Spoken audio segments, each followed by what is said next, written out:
위원님들 안녕하세요. 민간협치과 최하연입니다. 오늘 바쁘신데 참석해 주셔서 감사하고요.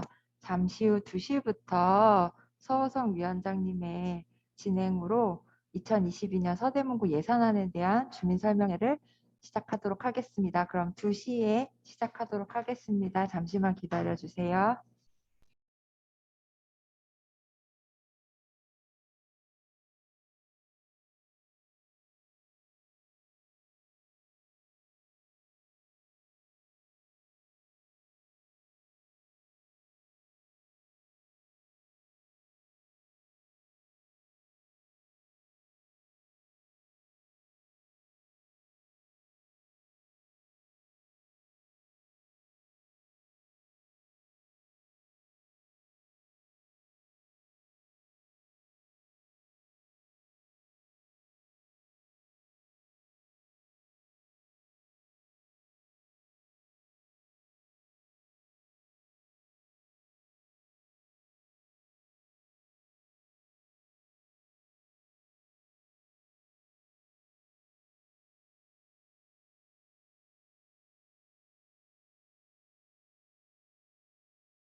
네, 이제 2시 돼서요. 2022년 예산안에 대한 주민설명회를 시작하도록 하겠습니다. 먼저 서우성 주민참여예산위원회 위원장님을 시작으로 해서 오늘 설명회는 시작하겠고요. 그럼 서우성 위원장님 그 마이크 받아주시면 감사하겠습니다.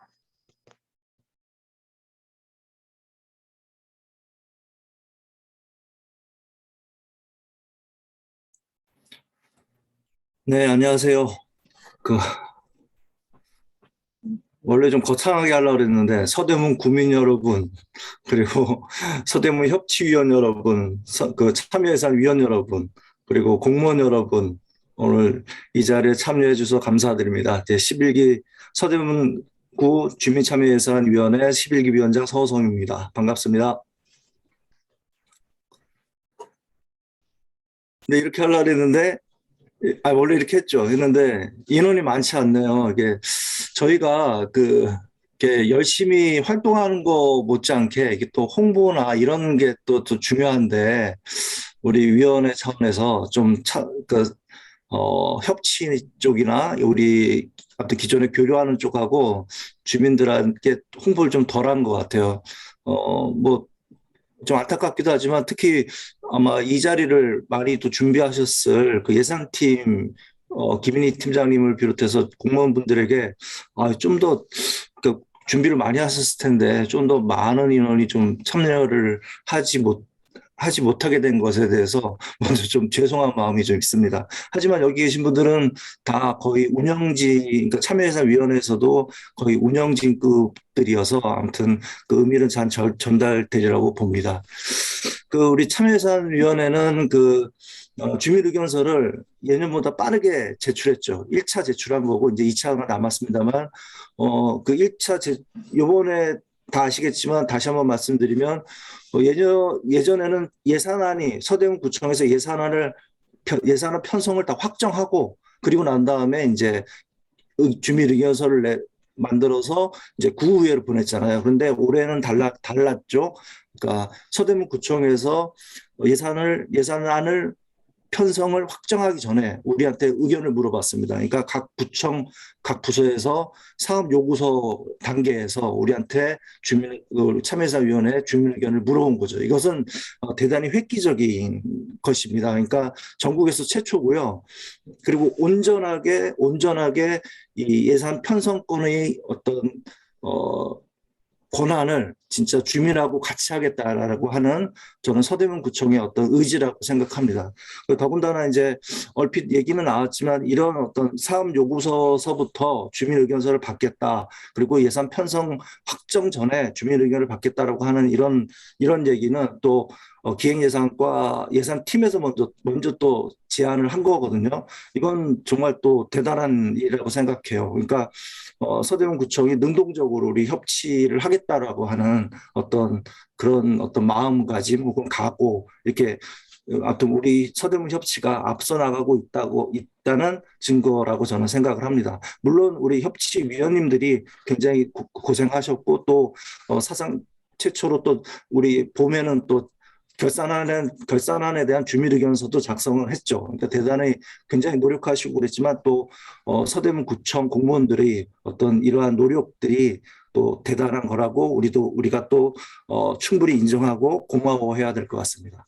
그리고 또 오늘 제가 알기로 우리 지난번 주민의견서에 대해서 예산 편성 안에 반영했다 안 했다를 또 건건히 또 이렇게 잘 설명을 해주신다고 얘기 들었거든요. 요즘 기획예산과 예산팀이 굉장히 바쁠 시기인데 또 이렇게 세심하게 신경을 써주셔서 다시 한번 정말 감사드리고 주민참여예산위원회가 이렇게 발전할 수 있는 것은 또 공무원분들의 어떤 협치적 어떤 그런 어떤 마음과 그 실천이랄까 이런 것을 해주시기 때문이라고 생각합니다.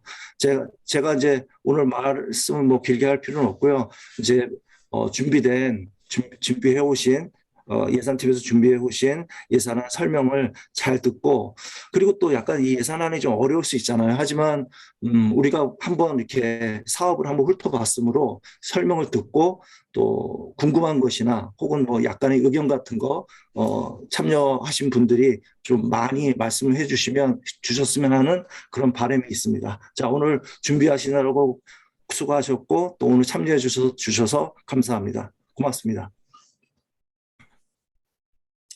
자, 그러면 그냥 우리 예산팀장님이 진행하시면 되나요? 최하연 주무관님.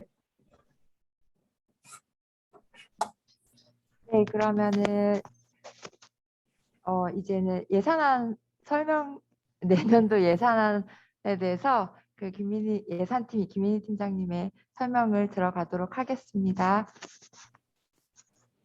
네, 안녕하십니까. 기획예산과 예산팀장 김인희입니다. 지금 올해로 저희가 그 주민분들을 모시고 예산 설명을 하는 게 3일째가 됐거든요. 제 기억에 2019년도에 2020년도 예산안에 대해서 시범 설명을 하는 자리를 마련했고요. 그래서 어느덧 3회차가 됐습니다. 예산은 저희 직원들도 상당히 어려워하는 부분이고, 근데도 주민들께서 많이 관심을 가져주셔서 예, 감사드리는 측면도 있습니다. 그래서 같이 예산에 대해서 공유를 하시면서 좀 만족스럽지 않은 부분이 있다고 하더라도 많이 공감해 주시고 또 필요한 사항이 있으시면 건의해 주시면 저희가 반영할 수 있는 부분을 반영하도록 그렇게 하겠습니다. 네, 일단 제가 화면을 보여드리면서 설명을 드리도록 하겠습니다.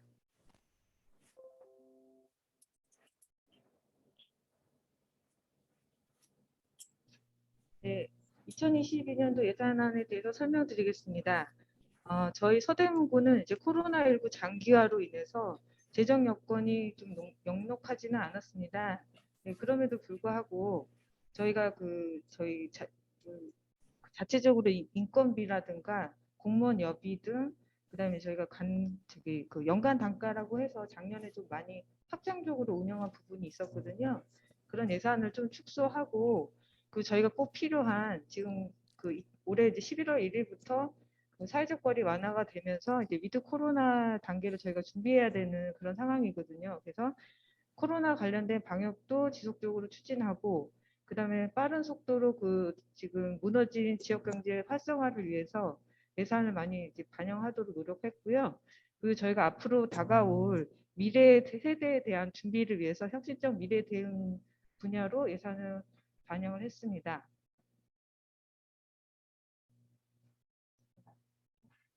잠시만요.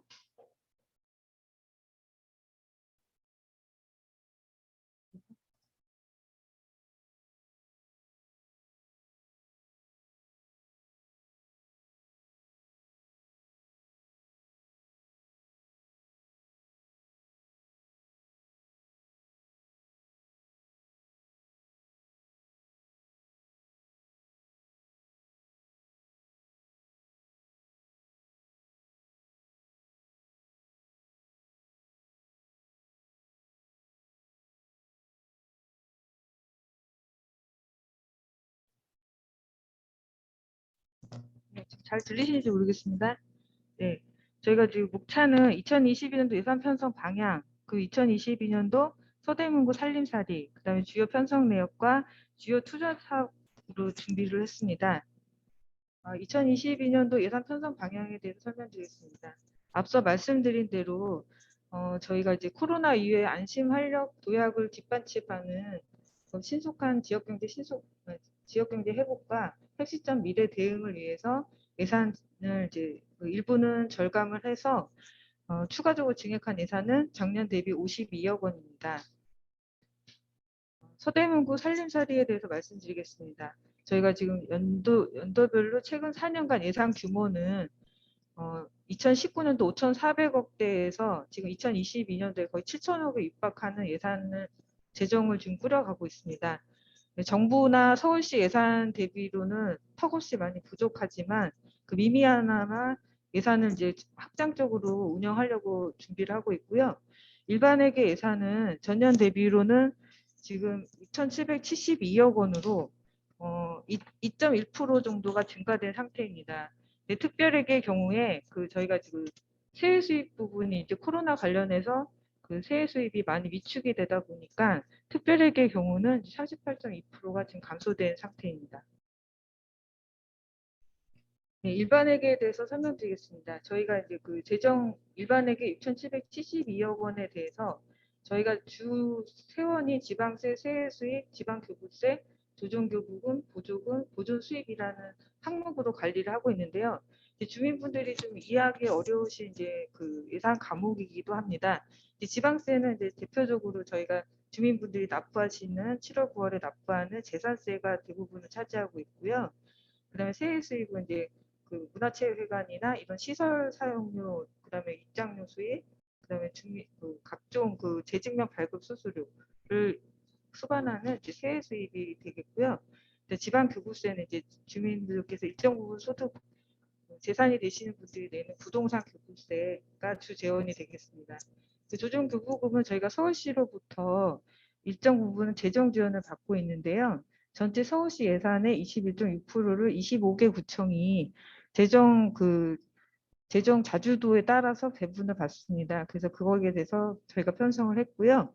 그다음에 3,027억 원이라는 저희 구의 거의 그 보조금 세입 같은 경우에 지금 45%를 차지합니다. 그래서 그 보조금 사업을 할 수 있는 그 국시비 보조금 사업이 3,027억 원으로 저희 전체 재원의 50% 이상을 50% 정도를 반영하고 있다고 보실 수 있고요. 보존 수입은 저희가 이제 순세계 잉여금이 대부분인데 일반적으로 이제 주민분들께서 순세계 잉여금을 작년에 쓰고 남은 돈이라고 생각들을 많이 하고 계세요. 저희 구 같이 재정 자립도가 낮은 저기 보시다 보면은 지방세나 세외 수입만 저희가 자주 재원이고요. 나머지 분의 재원은 다 의존 재원입니다. 그래서 저희가 스스로 정책 결정을 할 수 있는 재원이 아니다 보니까 저희가 그 순세계 잉여금을 갖고서 다음 연도 예산을 편성을 할 때 그 재원을 많이 활용을 하고 있는 거거든요. 그 순세계 잉여금이 발생하는 그런 사유는 보통 저희가 1년 동안 계획한 추가 세입이라든가 세입액 중에서 추가 세입이 발생했다거나 아니면 이제 예산을 집행하는 과정에 좀 아끼는 돈, 그다음에 절감되는 그런 사항들 내지는 이제 또 집행이 안 된 사항들을 다 모아서 다시 다음 연도 예산의 재원으로 사용하고 있습니다. 근데 지금 순세계 잉여금이 저희가 작년에는 825억 원 규모였거든요. 근데 지금 한 365억 원 정도 감소가 됐습니다. 주요 감소 사유가 저희가 이제 2019년도, 20년도, 21년도에 이제 코로나 관련된 상황으로 해서 저희가 그 세외 수입이 많이 감소가 됐고요. 그 부분을 추경 때 저희가 이미 반영을 했습니다. 그래서 추경의 세수 감소분으로 사용을 했고, 그 다음에 저희가 그 코로나 관련된 재난지원금 집행을 하는 재원으로도 일부 사용을 했고, 그다음에 소상공인 지원이라든가 감염병 관련된 그 코로나 극복을 위한 재정으로 한 530억 가량을 집행을 했습니다. 그래서 보존 수입도 많이 지금 감소된 상태입니다. 네, 저희가 이제 세출 규모로는 이제 주민분들이 좀 이해하기 어려우신 분류인데 이제 행안부에서 이제 전체 260여 개 자치단체에서 예산 편성을 할 때 이런 분류로 기준을 세워서 분야를 나누라고 하는 기준들이 있어요. 그래서 그 기준으로 했을 때 저희 구에 어느 분야에 예산이 많이 비중이 편성이 되고 있는지 그걸 보여주는 그런 기능별 분류로 저희가 작업을 했습니다. 그래서 보시면 저희 전체 예산의 사회복지나 보건 분야가 차지하는 예산이 50%가 넘습니다. 그리고 나머지는 이제 그 기타 부분은 저희 공무원들 인건비나 저희 그 전체 공무원들이 1년 동안 그 업무를 추진하기 위한 경비로 쓰이는 돈이 1,278억 원 정도가 되고요. 나머지는 이제 일반 공공행정이라든가 교육 분야 같은 일반 공공 행정 같은 경우는 주민자치라든가 대표적으로 그다음 내년에 또 선거가 있거든요. 그래서 선거 관련된 경비 부담금 그런 사항들이 생겨서 7.2% 정도 일반의 공공행정 분야는 늘어난 상태이고요. 그 교육 분야는 저희 구가 관내 학교 40개의 교회에 교육경비 보조금 지원을 하고 있습니다. 학교도 사실 재정이 상당히 열악합니다. 그래서 저희가 학교의 4차 산업혁명을 미리 준비하기 위한 그런 재정 부담을 2020년부터 지속적으로 규모를 확대하고 있습니다. 그래서 지금 저희가 내년에는 50억 원을 더 증대를 해서 100억 원을 학교 경비로 집행을 할 예정입니다. 그래서 교육경비가 33.9% 많이 늘었죠. 많이 늘었고요. 그리고 사회복지 분야는 아까 보조금 세입에서 차지하는 비율만큼 저희가 세출의 구비부담금 편성을 해서 3,474억 원 정도가 반영된 상태입니다. 네, 농림 해양수산 분야가 지금 많이 감소가 됐는데요. 농림 해양수산 분야는 금액은 사실 미미합니다. 이제 감소율이 높은 이유는 저희가 작년에 생태경관 보행 생태경관 보행구역이라고 해서 동물들이 안심하고 다닐 수 있는 보행 환경을 이제 자락길 북한산이라든가 이런 쪽에 생태 통로를 만드는 그런 사업을 했는데 그 예산이 이제 올해로 끝나서 그 사업이 빠지다 보니까 예산이 많이 축소된 것처럼 보여지는 그런 상황인 거고요. 그다음에 교통 및 물류 분야의 51.1%가 지금 감소가 되는데요. 그거는 이제 저희가 작년 같은 경우에 이제 확장적 예산을 한다고 해서 도로나 그다음에 보도 관련된 유지 관리 예산을 많이 반영을 했습니다. 그 부분을 좀 조정해서 비율이 많이 줄어든 그런 상황입니다. 내년도에 이제 저희가 중점적으로 지금 재원을 배분한 5개 분야는 지역경제 신속회복 지원으로 336억 원을 반영했고, 사회안전망 확충을 위해서 2,567억 원, 혁신적 미래 대응을 위해서 128억 원, 주민 편의시설 공간을 조성하기 위해서 266억 원, 재난 감염병 예방을 위해서 140억 원을 반영했습니다. 지역경제 신속회복 지원에서 주요 사항으로는 저희가 위드 코로나 관련해서 이제 일상으로 다시 돌아가야 되기 때문에 그렇다고 해서 당장 저희가 마스크를 벗을 수 있는 그런 상황이 아니거든요. 그래서 일단 코로나19 제어를 하기 위해서 방역이나 백신을 보강했습니다. 그래서 이미 예방접종을 백신 접종을 마치신 분들께 부스터샷을 저희가 이제 내년에도 시행을 하는데요. 거기에 관련된 예산을 이제 59억 원 반영했습니다. 코로나 관련돼서 똑같이 이제 입원이나 격리시설에서 자가격리를 하면서 일상생활을 못 하시는 분들께 생활지원비 지원하는 예산을 29억 원 반영했고요. 그다음에 내년에도 똑같이 이제 코로나19 확산 방지 관련해서 이제 동선조사, 공무원들이 역학조사들을 하고 있습니다. 감염자들 이제 파악을 하기 위해서 역학조사랑 그다음에 지역 방역도 꾸준히 해야 되고요. 그다음에 선별진료소도 지금 똑같이 운영을 해야 되는 상황이고, 그다음에 내년에는 이제 무증상자나 경증 확진자들이 현재 지금 재택치료로 해서 저희가 관리를 하고 있는 상태거든요. 그래서 내년에도 연장선에서 그걸 준비해야 되기 때문에 저희가 이제 저희 구비부담금만 반영을 해서 지금 14억 원 규모로 반영을 해놓은 상태입니다. 그리고 자영업자 소상공인 지원으로 이제 24억 원을 편성을 했고요. 서대문 사랑 상품권을 내년에도 400억 원 규모로 발행을 합니다. 그래서 거의 주민분들께서 10% 할인해서 사실 수 있도록 저희 구비 부담금 8억 원을 반영했고요. 그 내년에도 이제 소상공인들이 이제 그 빨리 일어날 수 있도록 그 융자를 받을 때 무담보로 특별 보증 지원을 하기 위해서 그 서울보증재단에 이제 출연금 4억 2천만 원을 편성했고요. 그다음 내년 1년 동안 그 융자 받으신 분들한테 이자를 받지 않기 위해서 저희가 은행에다 내야 되는 수수료도 부담을 했습니다. 그래서 1억 8천을 반영한 상태입니다.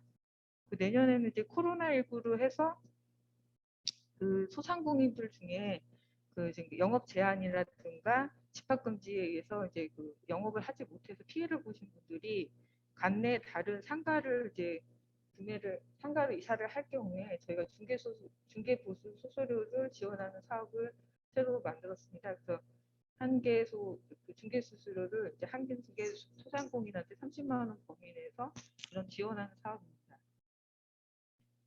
내년에도 똑같이 이제 공공 일자리 사업들이 5개 사업으로 해서 지금 생깁니다. 그래서 211억 원 규모로 운영하고요.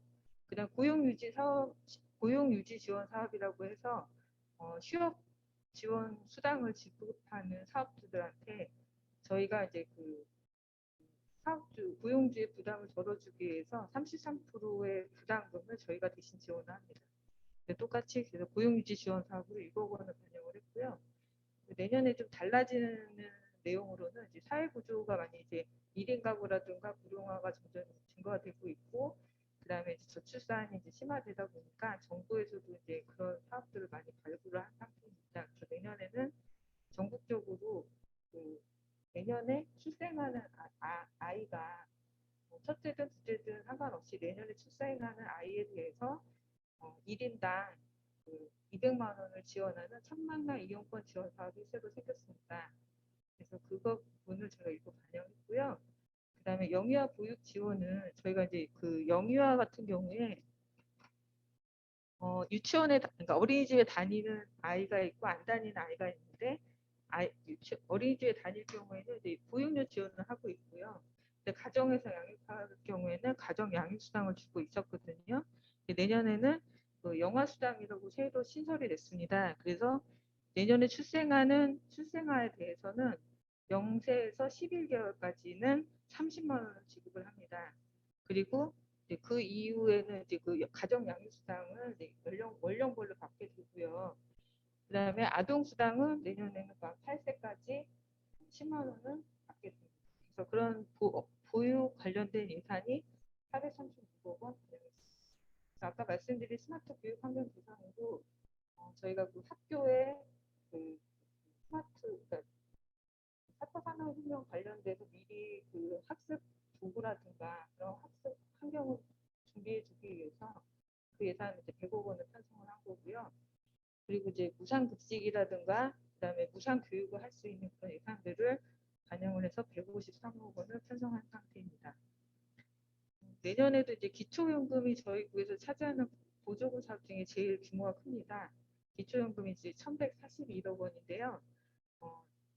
올해 대비 또 50억 원이 증가된 상태입니다. 그래서 월 34,000명의 어르신 안 들려? 네, 월 34,000명의 어르신들한테 기초연금을 지급해드리기 위해서 이제 1,141억 원을 이제 반영을 했습니다. 제가 목소리가 마이크가 잘 안 들려서 불편하셨을 것 같은데요. 네, 그리고 내년에 이제 디지털 기반 비대면 고도화 사업을 또 추진합니다. 그래서 저희가 지금 2020년부터 그 학습 교육 격차를 해소하기 위해서 디지털 튜터를 학교에다 지원하는 그런 사업을 추진해 왔습니다. 그래서 그거를 내년에도 확대해서 추진을 하고요. 좀 다른 거는 그 경로당에도 디지털 튜터를 파견을 합니다. 일반적으로 지금 요새 어르신들이 이제 스마트폰이 점점 사용을 많이 하게 되고, 그 다음에 키오스크, 음식점 가서 이제 뭐 주문을 키오스크로 하는 데들이 많아지는데, 그런 걸 이제 조작하기가 어려우시니까, 그거를 이제 경로당에 그 디지털 튜터들이 파견이 돼서 그 어르신들을 대상으로 그 쉽게 다룰 수 있는 그런 방법을 교육시켜드리는 그런 사업을 내년에도 준비했습니다. 그리고 저희 서대문구도 그 AI 기반으로 해서 저기 주민등록증 만들 때도 옛날처럼 뭐 이렇게 인주 찍어서 만드는 그런 게 아니라 스마트 지문으로 해서 기계로 지문 인식을 하는 그런 시스템도 도입하고요. 저희 업무 관련된 그런 것도 이제 디지털 기반으로 다시 구축을 하는 그런 예산이 14억 원입니다. 그리고 저희가 탄소 중립 관련해서 기후위기 대응하기 위해서 70억 원을 반영했습니다. 그래서 불광천변에 그 공유 태양광 발전 시설을 구축하고요. 그다음에 공공시설 태양광 발전 시설을 내년에는 3개소를 구축합니다. 그래서 제가 지금 여러분께 말씀드리고 있는 이 제3별관에도 내년에는 태양광 시설을 설치를 하고요. 그다음에 이제 그 일반 공공시설에 2개 정도 더 확대해서 설치를 할 계획입니다. 그리고 저희가 2023년까지 그 은평광역자원순환센터라고 해서 서대문 은평 마포에서 그 재활용하는 그 재활용으로 발생하는 그 저기 쓰레기들을 그 다시 분류해서 다시 그 선별하는 그런 작업장을 은평구에서 지금 만들고 있는데요. 거기에 따른 부담금을 저희가 이제 내년까지 34억 원을 반영을 해야 됩니다. 그래서 34억 원 반영했고요. 그 리에너 사이클 플라자라고 해서 저희가 그 재활용이나 다시 그 새로 그러니까 못 쓰는 물건을 다시 사용할 수 있는 재활용할 수 있는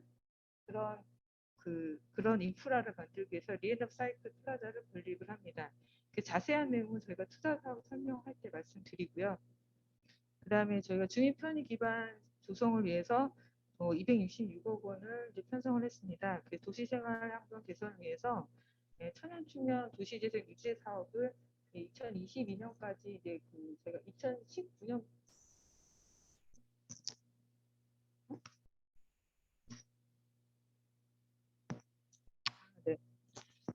천연축면 도시재생 유지 사업을 2022년까지 이제 추진하는 사업이 있는데요. 그 관련해서 이제 재원을 65억 원을 반영을 했고요. 북가자 사거리 주변에 지중화 사업을 이제 추진을 합니다. 그래서 북가자 사거리 주변에 그 가로등주, 그 전신주, 통신선로 있는 거를 다 지하화하는 그런 사업비를 이제 구입 부담금 17억 원을 반영했고요.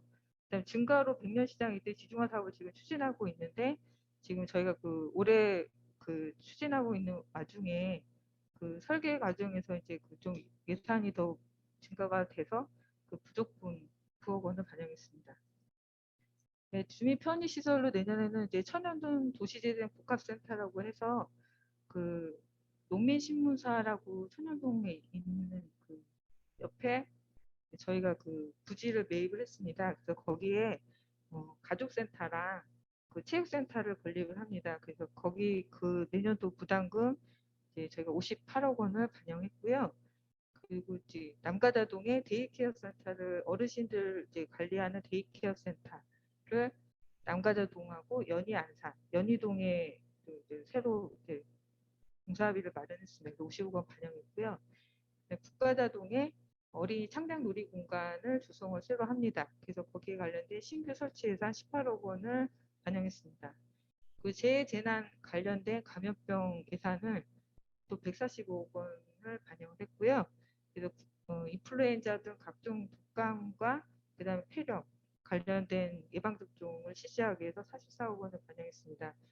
그리고 이제 자연재해로부터 저희가 이제 계속 예방을 해야 되기 때문에 하수 구조물이라든가 하천시설물, 그다음에 하수도 준설 관련된 재해 관련 예산으로 51억 원을 반영한 상태입니다.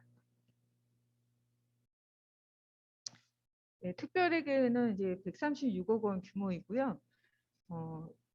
저희가 특별회계는 4가지 특별회계를 운영하고 있습니다. 주민소득 지원 생활안정기금 특별회계는 이제 제가 좀 어려운 주민들한테 그 자립할 수 있는 융자금을 지원하는 그런 사업이고요. 융자금 규모는 이제 6억 원입니다. 그래서 6억 원으로 이제 반영을 했고요. 그다음 건축안전 특별회계는 저희가 그 소규모 주택이라든가 노후된 소규모 주택 공사장에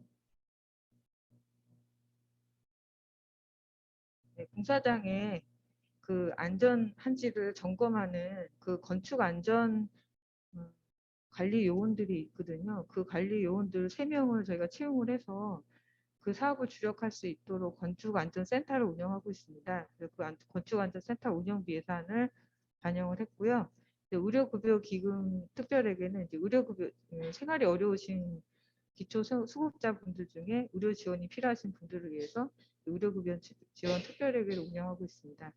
그리고 저희가 지금 주차장이 많이 없기도 하고 기존에 있는 주차장을 관리도 해야 되기 때문에 주차장을 관리나 운영을 위한 그런 예산으로 주차장 특별회계 107억 원을 운영하고 있습니다.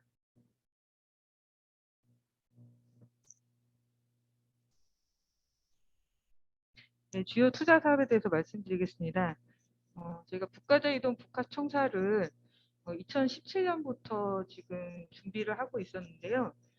저희가 이제 그 2017년부터 계획은 했지만 북가자 이동 청사를 준비하면서 한 2번의 이제 그 토지 그 건립할 수 있는 부지를 확보를 했다가 또 확보가 안 돼서 다시 또 옮기는 과정에서 좀 기간이 많이 소요됐습니다. 그래서 한 2020년도에 저희가 그 대상 부지를 국가자 이동 청사를 할 수 있는 부지를 마련했고요.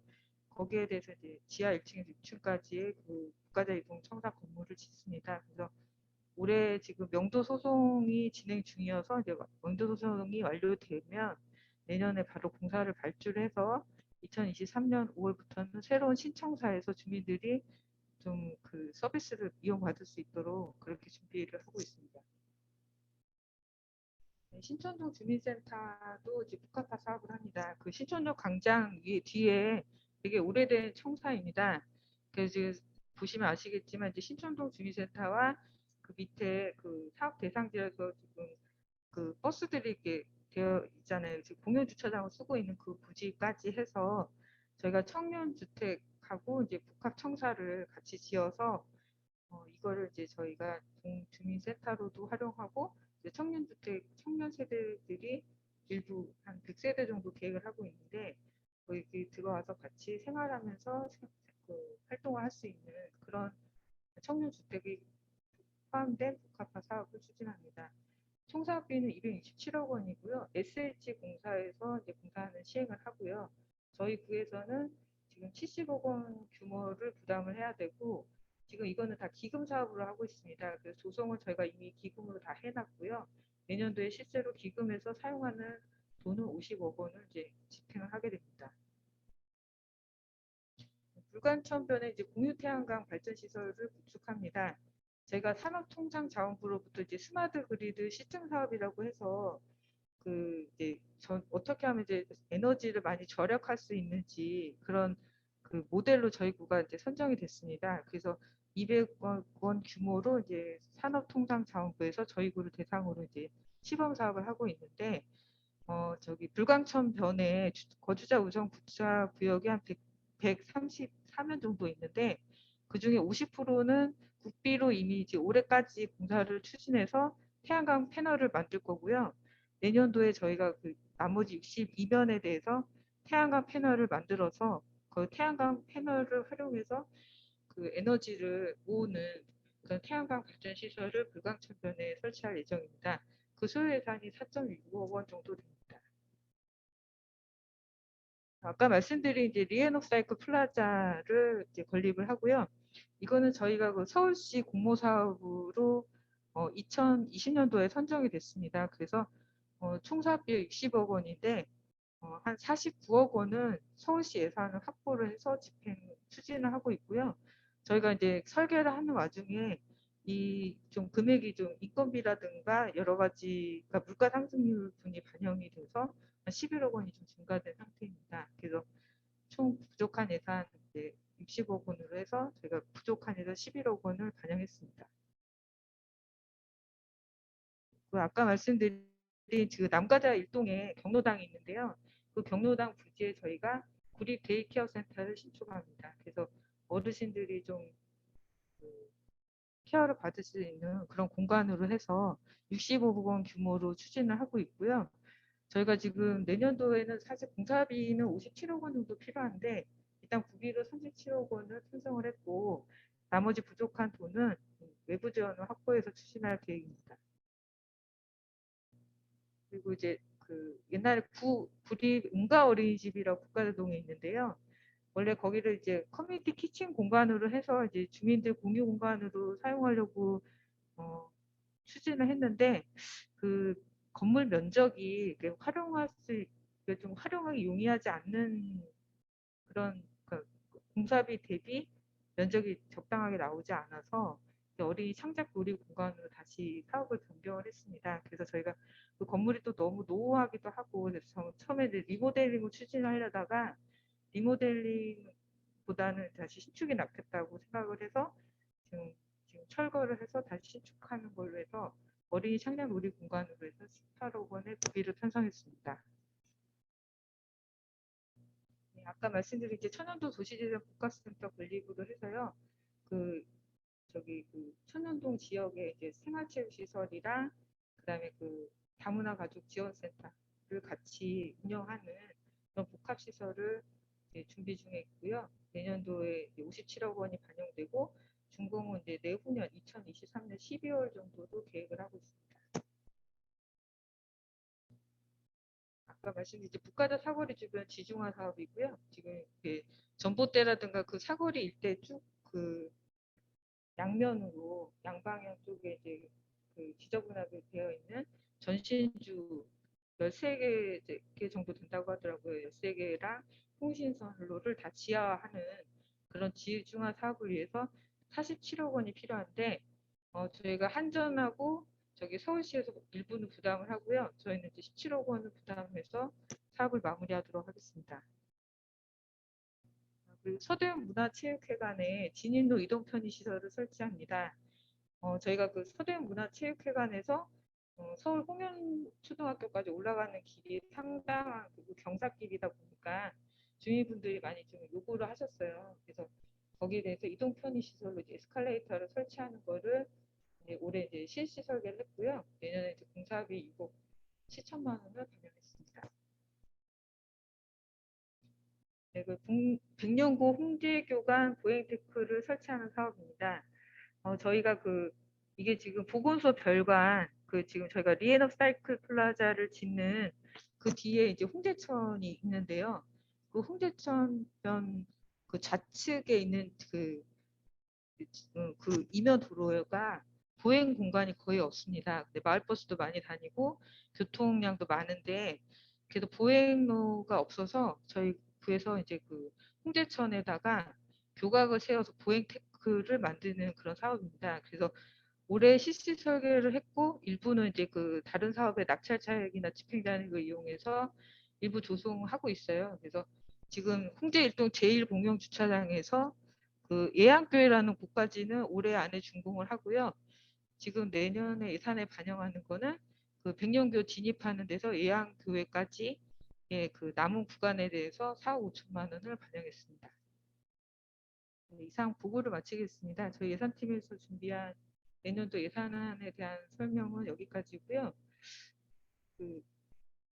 좀 사업이 뭐 저희가 다 말씀드릴 수는 없지만 저희 구에서 좀 주민들이 좀 많이 좀 달라지는 주민 체감도가 높은 사업을 선정을 해서 주민들께 알려드리려고 노력은 했는데 혹시 부족한 점이 있으셔도 많이 양해해 주시기 바랍니다. 네, 이상 보고를 마치겠습니다.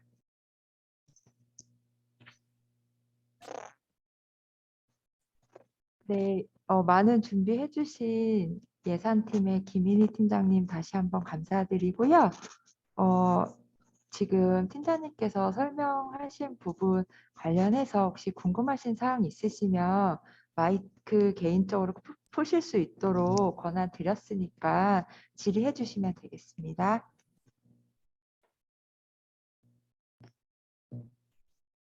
백상기 분과장님, 그 채팅방에 올려주신 거 말씀해 주실 수 있어요?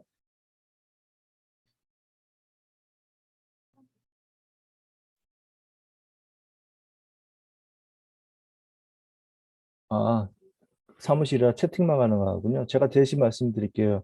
아까 보행데크 설치, 가로등도 같이 하는 것인지요? 라는 질문이 있거든요. 아까 마지막에 설명하신 그거 같은데, 팀장님 답변 가능하신가요? 제가 알기로는 지금 가로등까지는 파악을 안 했고 일단은 홍제천 다리 위에다가 그 교각을 만드는 겁니다. 저희가 이미 지금 서대문구청 올라오실 때 그 홍대천변으로 올라오는 그런 다리가 있잖아요. 그런 교각을 지금 그 데크를 만드는 거기 때문에요. 아마 그쪽 부분에 가로등은 그 나무에다가 박는 아마 가로등일 것 같고요. 거기다 그 일반적으로 우리가 생각하는 길에다 두는 가로등을 설치하지는 않는 것 같습니다. 네, 일단 뭐 어떤 형태로든 간에 그 홍제천이 좀 어둡다. 그러니까 데크가 그러니까 좀 더 활용성이 있으려면 좀 밝게 해야 된다라는 그런 의견을 주시는 것 같습니다. 당초 사실 우리가 낸 주민 의견서의 건건별로 뭐 반영, 미반영, 뭐 이렇게 반영됐습니다. 어떻게 해서 안 됐습니다. 이렇게 하기엔 사실 우리 의견서도 약간 좀 뭉뚱그렸기 때문에 쉽지는 않았을 것입니다. 아무튼 근데 아마 우리 그 주요 투자 사업이나 뭐 이런 걸 보면서 우리가 내 의견 냈던 사업인데 라고 했던 게 있잖아요. 그런 것들 중심으로 해서 더 궁금한 것들이 있으면 좀 질문을 좀 자유롭게 하시고 또 이참에 우리가 주민의견서 작성을 함에 있어서 뭐 좀 애로사항이 있었다든지 아니면 뭐 의견이 있었다든지 이런 것도 좀 말씀을 해주시면 실제로 우리가 예산팀이랑 이렇게 또 얼굴을 마주할 기회는 많지 않잖아요. 그러니까 우리 김인희 팀장님이 목소리는 작지만 이렇게 굉장히 많은 걸 아시고 또 조곤조곤 설명을 잘 하시는 분이거든요. 근데 이상하게 목소리가 작아요. 아, 근데 아무튼 이참에 좀 많이 여쭤봤으면 좋겠습니다. 제가 생각하시는 동안에 그런 질의응답 시간을 한 10여 분 정도는 더 가질 수 있을 것 같거든요. 그러니까 좀 생각하는 시간 동안에 제가 하나 말씀을 드리면 아까 그 순세계 잉여금에 대해서 좀 더 자세하게 좀 우리 위원분들에게 좀 설명을 해주시면 어떨까 싶어요. 그러니까 순세계 잉여금이 왜 남는 건지 그리고 그것을 어떻게 좀 활용할 생각이시고 활용하고 있는지 그리고 우리 서대문구 순세계 잉여금의 추이는 어떤지 요것에 대해서 좀만 더 자세하게 설명을 해주시면 아마 우리 위원님들한테 도움이 좀 많이 되겠습니다. 저희가 순세계 잉여금을 이제 설명을 드리자면 저희가 이제 일반적으로 주민들이 알고 계시는 저희가 예산액이라고 만든 지금 저희가 오늘 지금 보고 드린 그런 내용의 이제 세액 규모를 말씀드린 게 있잖아요. 그 세액 규모를 이제 추계를 합니다. 가상으로 내년에 이 정도 받을 것이다라고 이제 추계를 하고요. 그래서 그 계획에 대한 금액을 만드는데 그 금액에 대해서 실제로 들어온 돈이 더 많이 들어올 수도 있고 덜 들어올 수도 있거든요. 그래서 그 계획 대비로 돈이 더 많이 들어오면은 이제 추가 세입이 되는 거고, 그 다음에 이제 계획 대비로 덜 들어오면 이제 감소 세입이 되는 거거든요. 그래서 전반적으로 저희가 내년에 어느 정도 들어올 거라고 예측한 그 세입의 오차가 생기는데요. 그 오차만큼이 이제 순세계 잉여금의 재원으로 활용이 됩니다. 그래서 만약에 더 많이 걷어지면 저희가 계획했던 것보다 더 많은 세수가 발생을 하면 그 돈이 이제 다음 연도에 재원으로 활용이 되는 거고요. 만약에 덜 거치면 저희가 그거를 이제 내년도 예산 편성을 할때 그러니까 규모를 축소해서 편성을 해야 될 수밖에 없습니다. 그래서 그런 역할도 하고 있고요. 아까 또 말씀드린 세출도 저희가 세입의 만큼, 그러니까 돈 들어온 만큼 이제 어떤 사업을 할 건지를 이제 편성을 하거든요. 그걸 이제 세출이라고 하는데 세입과 세출이 맞아야 되는 그런 균형 재정은 편성을 해야 되기 때문에 이제 세출도 그 세입 규모에 맞춰서 편성을 하고 있고요. 그 세출을 제가 계획적으로 편성을 했지만 아까 말씀드린 대로 어떤 계약 저희가 계약 부서가 있는데 계약 부서에서 공사 금액을 어떤 방식으로 내고를 치느냐에 따라서 낙찰 차익이라는 게 발생하기도 하고요. 또 저희가 담당 부서 직원들이 어떤 새로운 방법을 좀 기획을 해서 뭐 예전번에 뭐 100원 나갈 거를 50원으로 줄였다거나 해서 이제 예산 절감을 하는 그런 부분들도 있고요. 그리고 이제 저희가 예측하지 못한 여러 가지 사유로 사업을 못하는 경우도 있습니다. 그것도 다 불용액으로 저희가 잡히고요. 그 불용액 재원을 다 모아서 그것도 내년도 순세계 잉여금으로 이제 사용을 하고 있고요. 저희가 이제 순세계 잉여금이라는 거는 자금으로만 이제 그러니까 돈의 개념이긴 한데 그 자금을 다시 내년도에 다시 예산으로 편성을 합니다. 그래서 순세계 잉여금은 1년 쓰고 그냥 그게 누적돼서 쌓이는 돈이 아니라 다음 연도에 또 편성하고 또 다시 재원으로 활용을 했다가 또 다시 또 그 다음 해가 그 여러 가지 요인으로 또 돈이 남아지면은 그 다음 연도에 또 재원으로 그렇게 활용하는 그런 구조이고요. 그리고 저희가 지금 위원장님께서 말씀하셨지만 제가 한 3년 동안은 순세계 잉여금이 거의 한 7, 800억 가량 좀 여유롭게 운영이 되어 있습니다. 근데 코로나가 2020년도부터 이제 그 참고를 해서 저희가 관련된 그 예산 편성도 좀 횟수도 많이 원래 제가 1년에 한 2번 정도 예산 편성을 하는데 2020년도, 21년도에는 한 3회 정도 편성을 했고요. 그다음에 이제 예비비로 집행을 많이 했습니다. 이제 코로나에 대응하기 위해서 사업을 발굴하고 그 재원을 충당을 하다 보니까 지금 불용액이 많이 줄어든 상태입니다. 그래서 지금 내년도 순세계 잉여금 전망을 이제 좀 축소해서 이렇게 반영을 한 상태입니다. 예. 위원장님께서 좀 쉽게 설명을 하기를 원하신 것 같은데 잘 아니, 이해는 뭐, 잘 안 되셨을 것 같긴 합니다. 자꾸 듣다 보면 뭐 저도 잘 네. 모르겠고 뭐 네네. 그렇긴 한데 그 자꾸 듣다 보면 이제 괜찮아. 우리 위원님들도 이해를 더 많이 하시겠죠. 혹시 좀 질문하실 내용 있으십니까, 위원님들? 네, 박은진 우리 간사님. 그냥 순서대로 하죠. 박은진 간사님 먼저 하세요. 순든 순서대로. 네. 약간 그 주요 사업 중에서 신촌동 주민센터를 설명해 주셨는데 네네. 그 재원이 그 기금 사업이라고 그러셨거든요. 아, 네네. 그래서 궁금한 점이 네. 기금 사업이면 기금을 어떤 방식으로 기금이 모여지는지 하나하고 또 진행하신 사업 중에서 어떤 사업들이 기금 사업의 성격으로 이렇게 가지는지 이렇게 두 가지가 질문입니다. 저희가 이제 기금 같은 경우에는 법에 의해서 반드시 마련을 해야 될 법적 기금이 있고요. 그다음에 지방자치단체에서 필요에 의해서 만들어야 되는 지금 안 들리시나 봐요. 안 들리세요? 잘 들립니다. 네, 아, 괜찮습니다. 지금 박은진 선생님 안 들린가 봐요. 제가 스피커를 올렸어요. 말씀하시면 돼요. 네, 말씀해 주세요. 음소거 해제하시고요, 팀장님. 네네. 네.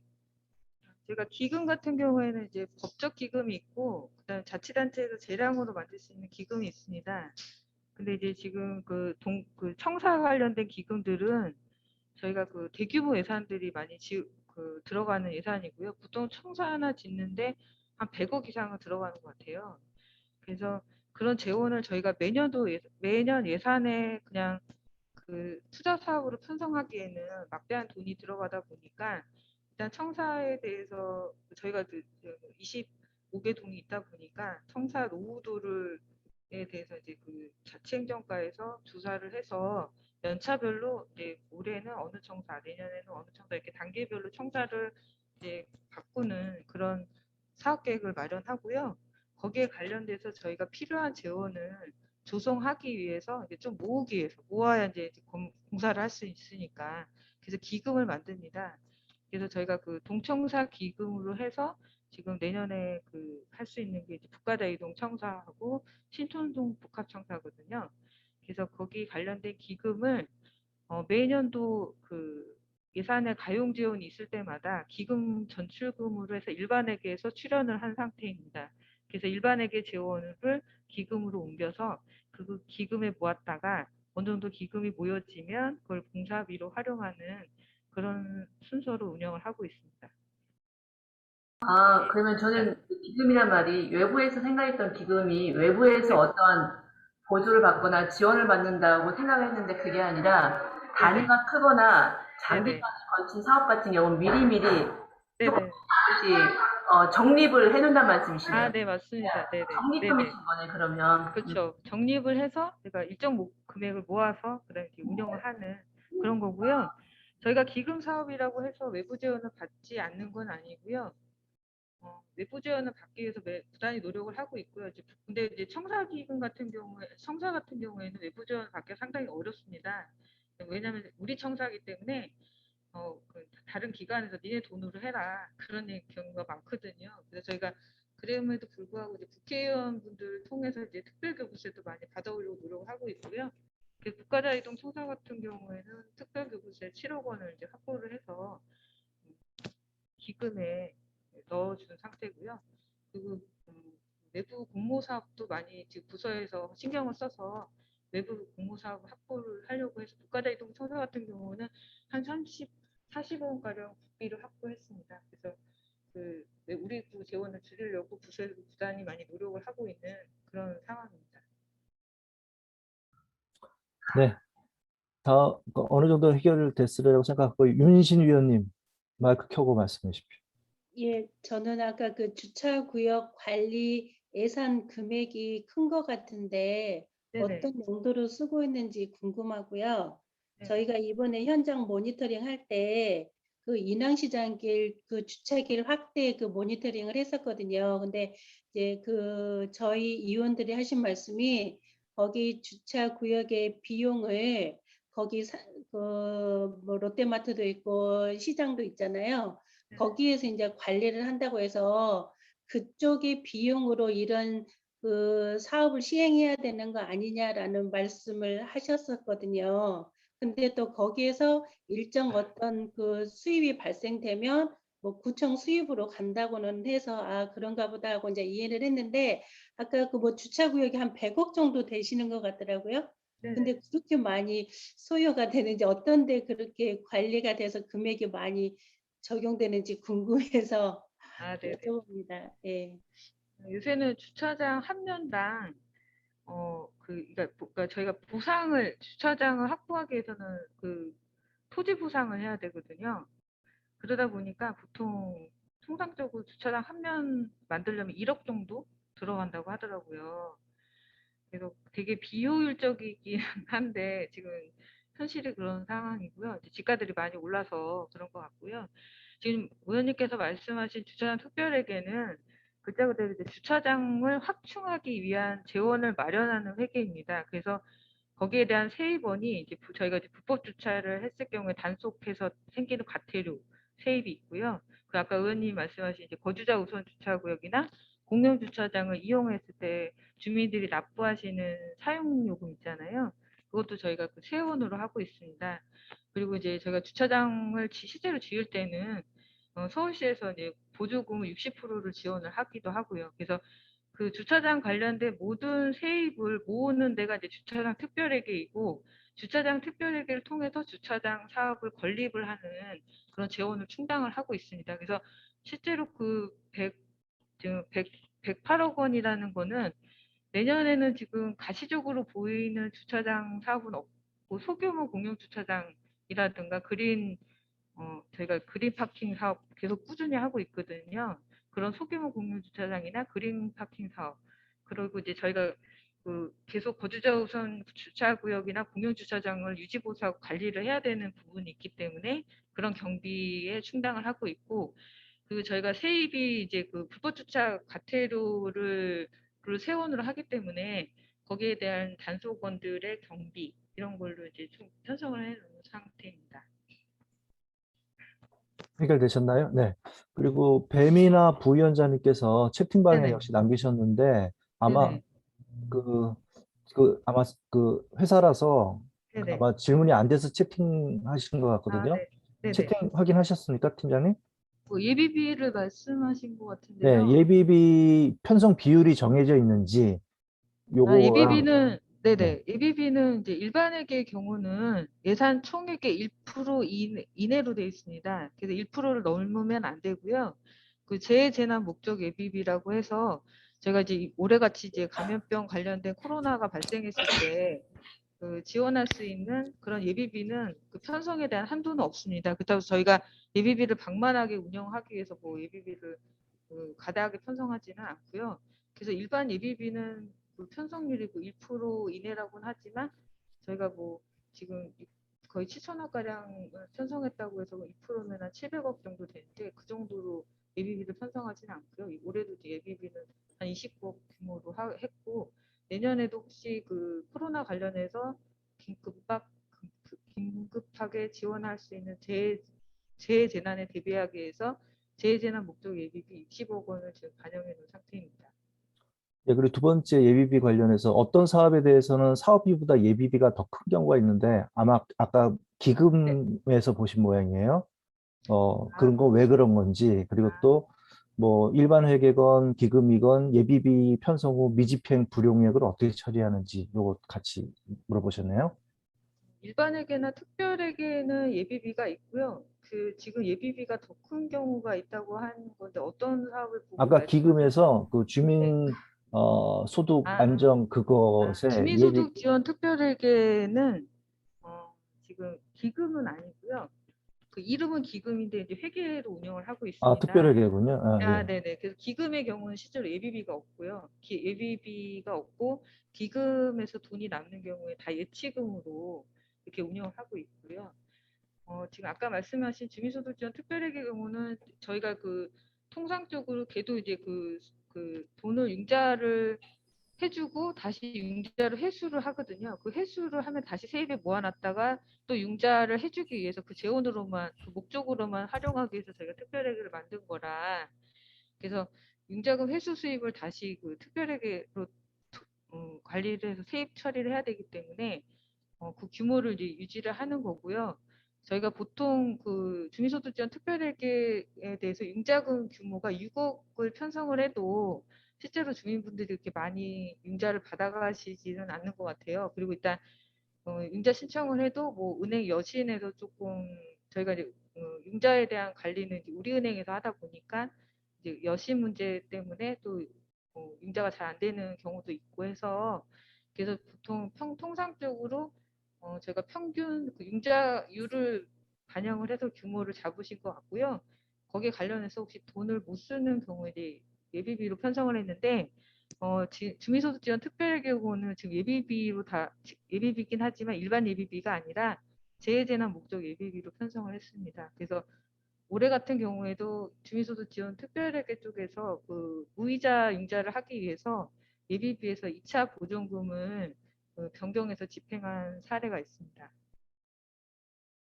예비비는 예비비인데 그 재난 목적 네, 재해재난 목적 예비비로 100% 편성을 그래서 했습니다. 좀 더 금액이 커도 된다는 얘기였군요.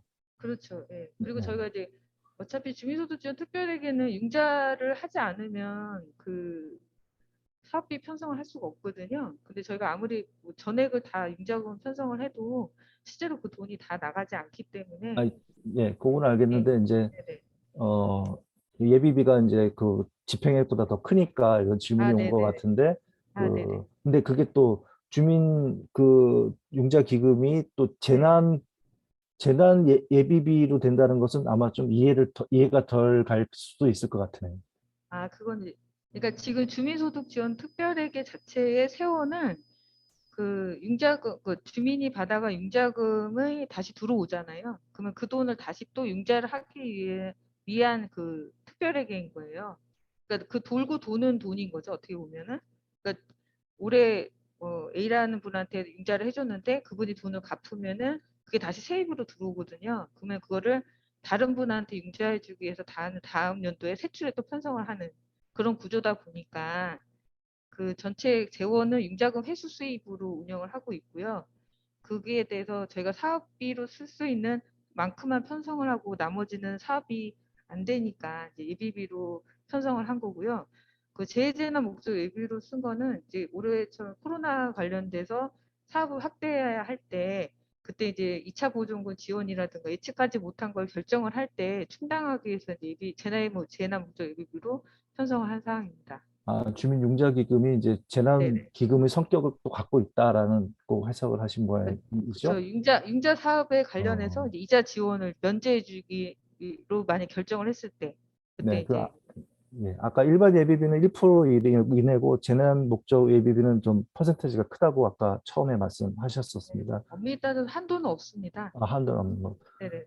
배민아 의원님, 요것에 대해서는 좀 더 이제 요 정도만 하고 또 나중에 더 얘기하면 좋겠습니다. 자, 시간이 좀 거의 끝날 때가 되긴 됐습니다. 하지만, 뭐 질문하실 분 혹시 계십니까? 그리고, 잠깐만요. 그리고 뭐 좀 늦으셨지만 이영희 서대문 협치회의 기반부축 분과장님 오셨는데, 뭐, 약간 늦게 오셔서 인사말 안 하는 걸로 한 것 같습니다. 우리 정재봉 위원님 질문하십시오.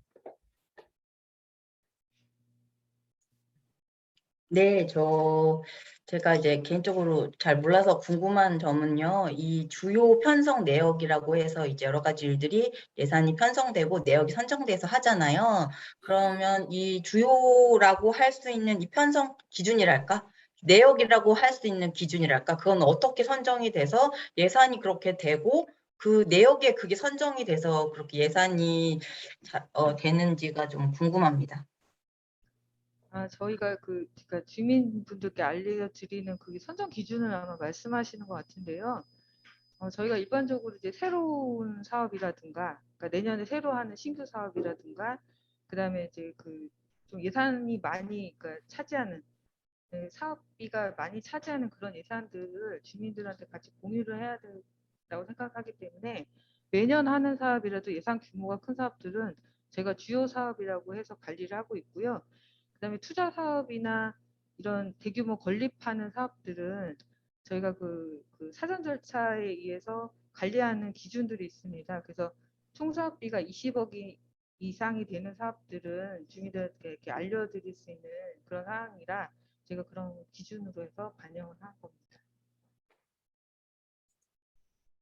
네, 고맙습니다. 더 질문하실 분 계십니까? 제가 하나만 마지막으로 그럼 질문 드리면, 우리 이제 이번 주민 의견서 1차로는 이제 각 부서의 사업 요구서를 했는데요, 팀장님. 네, 네. 우리 예산 편성액하고 사업 그러니까 사업 요구서에서 얼마 정도 자르나요? 감액을 하나요? 비율이 어느 정도 되나요? 보통? 저희가 지금 올해 같은 경우에는 특히 이제 보조금 사업 같은 경우에는 저희가 법적으로 보조율을 지키게 되어 있기 때문에요. 저희 구가 이제 보조금 사업이 많기 때문에 그렇게 조정률이 높지는 않습니다. 지금 아까 저희가 말씀드린 46억이라고 절감한 그런 예산은 저희가 강제 절감을 한 거고요.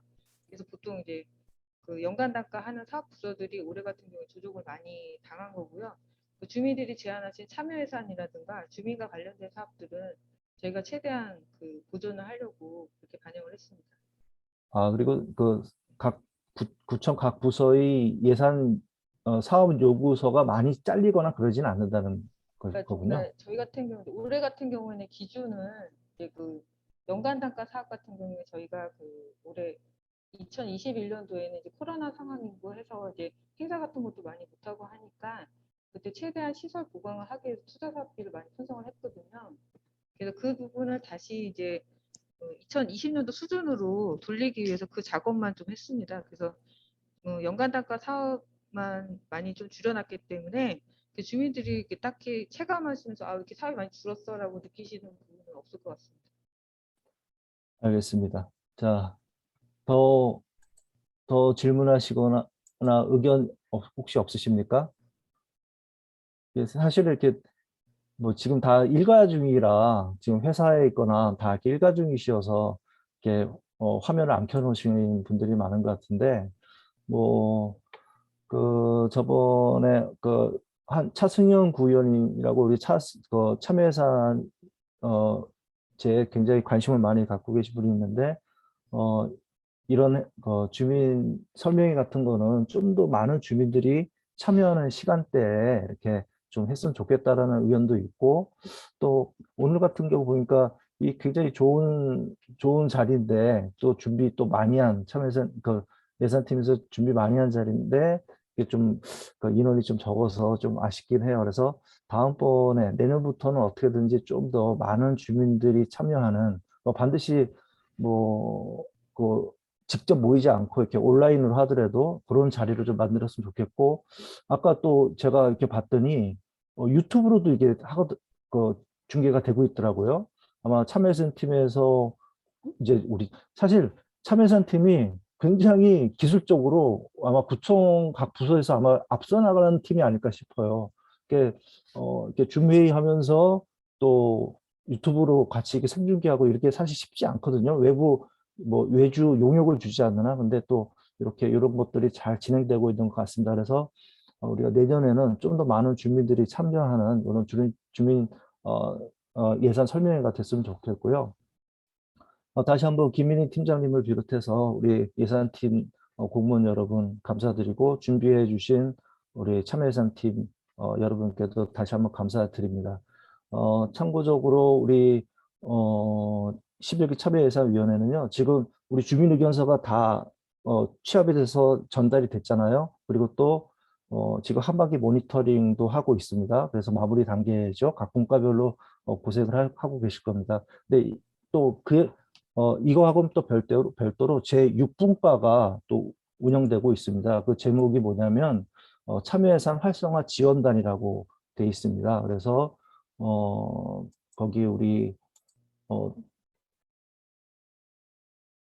양재영 분과장님께서 그 참여예산 활성화 지원단 단장으로 일해 주시고 계시고요. 우리 참여예산 활성화 지원단, 그러니까 제6분과에서는 탄소 중립팀, 성인지 예산팀, 예산 효율화 팀이 운영되고 있습니다. 그래서 이제 확정된 내년 예산안에 대한 또 추가적인 최종 우리 주민 의견서를 작성을 하고 있습니다. 할 계획입니다. 그래서 이런 것까지 잘 우리 참여예산 위원님들께서 좀 알아주시고, 내년에 또 12기 주민참여예산위원회에 많이 지원하시고, 또 이런 경험들을 12기 위원회에도 많이 이어지도록 좀 해주셨으면 감사드리겠습니다. 오늘 서대문 협치회의 한정희 의장님이라고 계신데 그 다른 회의랑 겹쳐서 부득이 참석을 못하셨고, 오늘 서대문 협치회의에서는 이영희 기반구축 분과장님께서 또 참석해 주셔서 이렇게 잘하나 못하나 이렇게 보시고 있는 것 같습니다. 그리고 우리 배민아 부위원장님 비롯해서 박원진 간사님, 그리고 각 분과장님들, 그리고 오늘 참여해 주신 참여예산위원회 위원 여러분 모두 감사드리고, 특히 예산팀 김윤희 팀장님 비롯해서 예산팀원 공무원분들에게 다시 한번 감사드리면서 오늘 2022년 예산안 주민 설명회를 이제 아무튼 마치도록 하겠습니다. 최하연 주무관님 마무리하시죠. 위원장님 죄송한데 저희가 원래 이 예산안 설명과 함께 저희 위원분들이 쓰신 주민의견서에 대해서 예산팀에서 간략하게 좀 말씀을 해주시기로 하셨었거든요. 그래서 그 부분까지 하고 마무리하는 걸로 하겠습니다. 네, 저는 아까 그래서 네. 분명히 그거 하신다 그랬는데 우리 팀장님이 안 하시나 그래가지고 그럼 제가 시간을 너무 많이 끌었군요. 말씀하시지. 예, 어느 분이 해주시나요? 네, 예산팀에서 진행해 주시기로 하겠습니다. 네네. 네, 그 부분 간단히 진행하고 위원장님 한 번 더 마무리 멘트 해주시고 끝내는 걸로 하겠습니다. 제가 먼저 말씀드리겠습니다. 지금 최하연 주무관님하고 좀 약간 혼선이 있었던 것 같은데요. 저희가 이제 아까 위원장님께서 이제 모두 발언할 때 말씀하셨듯이 저희가 예산 요구서에 대해서 주민분들이 많은 시간을 할애해서 이제 의견을 주시다 보니까 저희가 이제 원래는 이제 예산액에 대해서 얼마 정도 요구가 들어왔는데 이 예산이 얼마 정도 확대를 했으면 좋겠다라든가 아니면 예산은 너무 좀 낭비 요인이 있으니 얼마를 줄여줬으면 좋겠다라는 의견을 받으면 그걸 최대한 예산에 반영해 보려고 했었는데요. 이제 시간도 너무 촉박하게 저희가 드린 부분도 있고 그러다 보니까 예, 여러 가지 이제 사업과 관련된 의견들을 많이 주신 그런 상태입니다. 그래서 저희가 이제 그 집계를 하다 보니까 전체 그 온예산 관련해서 주민분들이 32개 부서에 53개 사업에 대해서 이제 의견을 주셨는데 그 중에서 이제 반영된 사업이 12개 정도 되고요. 네, 일부 반영된 사업이 8개, 그 미반영된 사업이 10개. 그다음에 기타로는 그 예산에 대한 그 어떤 요구라기보다는 그 사업을 하실 때 뭐 이런 사항들 차관해서 좀 반영해 줬으면 좋겠다라는 그런 의견으로 저희는 이제 판단을 했습니다. 그래서 그 부분에 대해서 그 저희가 의견 개별적으로 드린 의견들을 그 저기 이 시간을 할애해서 주신 그 주민참여예산위원님들과 같이 공유를 해야 되겠다 생각을 했고 공유를 해드린 사항에 대해서 혹시 저희가 낸 의견에 대해서 궁금하신 사항이 있으면 질의응답을 받는 그런 사항으로 준비를 한 거고요. 저희가 지금 이 53개 사업을 다 일일이 말씀드릴 수 있는 그런 시간적 여유는 없을 것 같아서 그래서 저희가 질의응답을 대신 하려고 했는데 그게 좀 약간 혼선이 일어난 것 같습니다. 위원장님께서 양해해 주시면 제가 이제 이 서면으로 발언을 했으면 하는데 좀 어떻게 양해가 되실지 좀 말씀 부탁드립니다. 그러니까 저도 이제 그런 게 목록이 쭉 나오고 이렇게 이럴 거로 생각했는데 아까 팀장님이 마무리를 하셔서 그렇게 됐는데 지금 시간적 여유나 이제 그걸 보면서 만약에 그게 됐으면 굉장히 이제 직접 위원님들이 했던 상황이니까 질문이 더 많고 아마 시간이 더 필요할 것 같아요. 그래서 오늘 설명회는 이 정도로 마무리 짓고 예산팀에서 마련한 그 자료를 오늘 즉시 우리 카톡방이나 밴드에 공유를 하고 그리고 그것에 대해서 뭐 추가 질문이나 의견을 받는 걸로 이렇게 진행을 할 수밖에 없겠습니다. 네. 네. 팀장님 그렇게 하면 네네. 네, 그렇게 해달라는 말씀이시죠? 예. 근데 아무튼 그래서 꽤 몇 개 사업 중에 몇 개 사업이 반영됐다고요? 저희가 53개 중에 12개 사업이 반영됐고요. 일부 반영이 8개니까 한 20개 사업이 반영이 됐습니다. 그 저희가 사실은 이거를 공유해 드린 이유는 이제 주민분들이 시간을 내셔서 본인들이 의견을 내신 사항이기 때문에 내 의견이 어떤 식으로 예산팀에서 의견을 썼을까 궁금하실 것 같아서 한번 보시고 내 의견에 대해서 혹시 다시 더 궁금한 사항이나 그런 게 필요하면 답변을 해드리려고 했던 사항이었는데요. 제가 아마 이제 그 준비하는 과정에서 약간 혼선이 일어났던 것 같습니다. 다음에는 이런 사항도 많이 보완을 해서 주민분들이 시간을 낭비되지 않도록 그렇게 하겠습니다. 네, 고맙습니다. 주민 의견, 주민들의 노고에 대해서 이렇게 충분히 뭐랄까, 대응하는 어떤 그런 말씀을 해주신 것 같고요. 이게 목록으로 이제 보면 아마 또 구체적으로 우리가, 노력한 우리 의견이 어느 정도 반영됐는지를 알 수 있을 것 같고, 또 오늘 약간 혼선이 있었지만 이런 것들을 이제 보완해서 내년에는 좀 더 충실한 어떤 그런 예산안 설명회와 뭐 피드백 뭐 이런 게 될 것 같습니다. 아쉽네요. 아니 아쉽다는 게 아니고 이렇게 모처럼 얼굴 보니까 되게 반갑고요. 자 오늘 여러분들 예산팀, 참여예산팀 그리고 참여예산위원 여러분 고맙고 감사합니다. 자 이렇게 오늘 2022년 예산안 설명회를 마치는 걸로 하겠습니다. 그렇게 되겠습니까, 최하연 주무관님? 네, 오늘 모두 고생 많으셨고요. 오늘 바쁘신데 참석해 주신 위원분들 정말 감사드리고 그리고 지금 예산 처리라 많이 바쁘신데 오늘 자료나 이런 자리 마련해 주신 예산팀에게도 너무너무 감사드립니다. 앞으로도 좀 더 발전하는 참여 예산팀이 되도록 더 노력할 테니까 많이들 도와주시면 감사하겠습니다. 오늘 또 수고해 주신 서소 위원장님도 정말 감사합니다. 오늘 고생 많으셨습니다. 감사합니다.